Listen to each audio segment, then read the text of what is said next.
மக்கள் நேர்மையானவர்களா?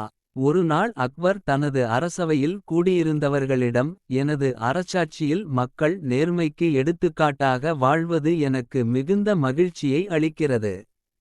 இது பற்றி உங்கள் கருத்து என்ன? என்று கேட்டார். உடனே சபையிலிருந்த அனைவரும், ஆம் அரசே, உங்கள் பொன்னான ஆட்சியில் அனைவரும் நேர்மையை கடைபிடிக்கின்றனர். இதை யாரும் மறுக்கவே முடியாது என்றனர். ஆனால் பீர்பால் மட்டும் அமைதியாக இருப்பதைக் கண்ட அக்பர், ஏன் மவுனமாக இருக்கிறாய் பீர்பால்? மக்கள் நேர்மையாக இருப்பதைப் பற்றி உன் கருத்து என்ன? என்று கேட்டார். உடனே பீர்பால், இதற்கு நான் பதிலளிக்க வேண்டுமென்றால் நீங்கள் ஒரு காரியம் செய்ய வேண்டும் அரசே. மக்கள் அனைவருக்கும் நீங்கள் விருந்து வைக்க வேண்டும்.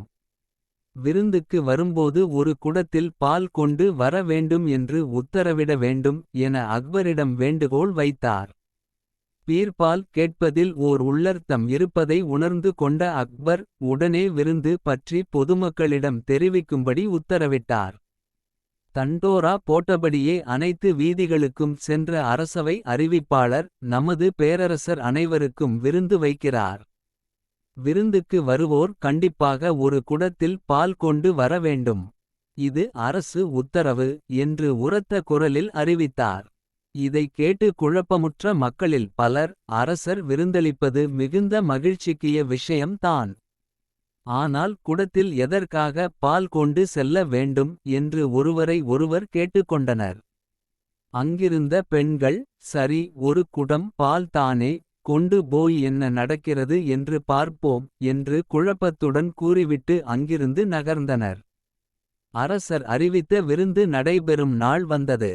அக்பர், பீர்பால் உள்பட அரசவையில் முக்கிய பதவிகளில் இருப்போர் அனைவரும் கூடியிருந்தனர். பீர்பால் ஏற்பாட்டின் படி திடலின் பிரதான வாசலில் மிக பெரிய பாத்திரம் மூடி போட்டு வைக்கப்பட்டிருந்தது. மூடியில் பெரிய ஓட்டை போடப்பட்டிருந்தது. பொதுமக்கள் அனைவரும் உத்தரவின் படி தாங்கள் கொண்டுவந்த பாலை மூடியிலிருந்த ஓட்டை வழியாக பாத்திரத்தில் கொட்டி விட்டு வெறும் குடத்துடன் திடலுக்குள் நுழைந்தனர். இதை பார்த்து கொண்டிருந்த அக்பர், நீ சொன்னபடி செய்தாகிவிட்டது பீர்பால். இவ்வளவு பாலையும் என்ன செய்யப் போகிறோம் என்று கேட்டார். உடனே பீர்பால் காவலர்களை பார்த்து, பாத்திரத்தை மன்னருக்கு அருகில் கொண்டு வாருங்கள் என உத்தரவிட்டார். பாத்திரம் அருகில் கொண்டுவரப்பட்டதும் அதன் மூடியை அகற்றச் சொன்னார் பீர்பால்.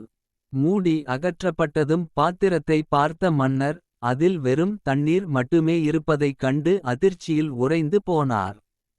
பீர்பால், என்ன இது, பால் இருக்க வேண்டிய பாத்திரத்தில் வெறும் தண்ணீர் உள்ளதே என அதிர்ச்சி மாறாமல் கேட்டார்.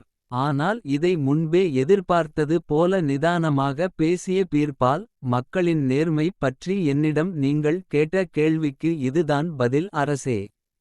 மற்றவர்கள் பால் கொண்டு வரட்டும், நாம் தண்ணீர் கொண்டு போய் பாத்திரத்தில் கொட்டினால் யார் கண்டுபிடிக்க முடியும் என்று ஒவ்வொருவரும் நினைத்துள்ளனர். எனவே தான் பாத்திரம் முழுதும் தண்ணீர் உள்ளது.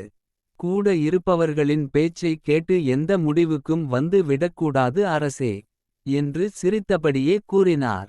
பீர்பாலின் அறிவு கூர்மையை மெச்சிய அக்பர் அவரை ஆறத் தழுவிக்கொண்டார்.